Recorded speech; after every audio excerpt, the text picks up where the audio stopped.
இந்த புயலுக்கு பின் அமைதி ஆர்ப்பரிப்பு ஆரவாரம்னு நம்மளுடைய கொடிக்கு பின்னாடியும் ஒரு இன்ட்ரெஸ்டிங்கான ஒரு வரலாற்று குறிப்பு ஒண்ணு இருக்கு. அது என்னன்னு அதான் நீங்க எல்லாம் ஒரு நாளுக்காக வெயிட் பண்ணிட்டு இருக்கீங்கன்னு சொன்னல. அன்னைக்கு நம்மளுடைய கொள்கைகள் என்ன, நம்மளுடைய செயல் திட்டங்கள் என்னன்னு சொல்லும் போது அன்னைக்கு இந்த கொடிக்கான விளக்கத்தையும் நாங்க சொல்றோம். அது வரைக்கும் ஒரு சந்தோஷமா ஒரு கெத்தா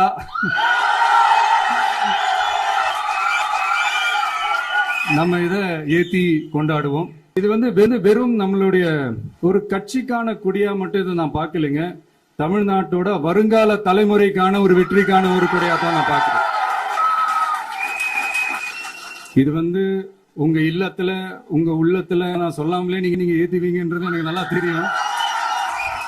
பட் இருந்தாலும் அதுக்கான அந்த முறையான அந்த பெர்மிஷன்லாம் அந்த ரூல்ஸ் அண்ட் ரெகுலேஷன்ஸ்லாம் ஃபாலோ பண்ணிட்டு அனைவரிடமும் தோழமை பாராட்டி நம்ம இதை ஏத்தி கொண்டாடுவோம். சரிங்களா?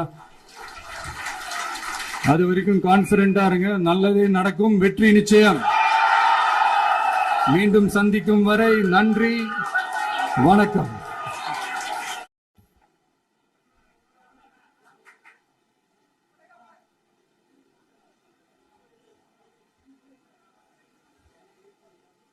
நமது நாட்டின் சாதி மதம் விடுதலைக்காகவும் நமது மக்களின் உரிமைகளுக்காகவும்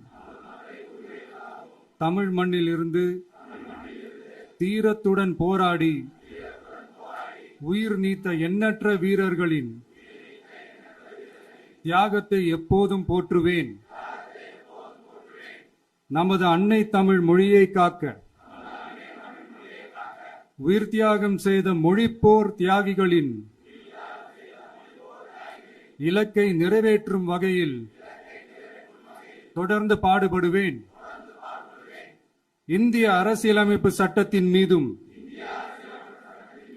இறையாண்மை மீதும் நம்பிக்கை வைத்து அனைவருடன் ஒற்றுமை, சகோதரத்துவம், மத நல்லிணக்கம், சமத்துவம் ஆகியவற்றை பேணி காக்கின்ற பொறுப்புள்ள தனி மனிதராக செயல்படுவேன்.